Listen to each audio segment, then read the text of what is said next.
Minsan mas pipiliin mong maupo sa buhanginan hanggang abutin ng dapit hapon sa dagat.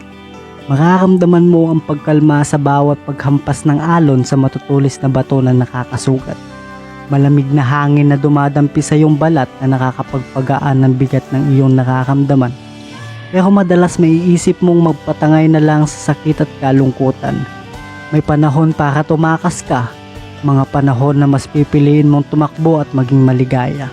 Sa mga oras na mas gugustuhin mong mapag-isa, kung saan makakamdaman mo ang tunay na kasiyahan at pag-asa. Parte ng buhay ang madapa, masugatan at makaramdam ng pagkabigo. Ang importante, natuto kang tumayo, maghilom at huwag sumuko.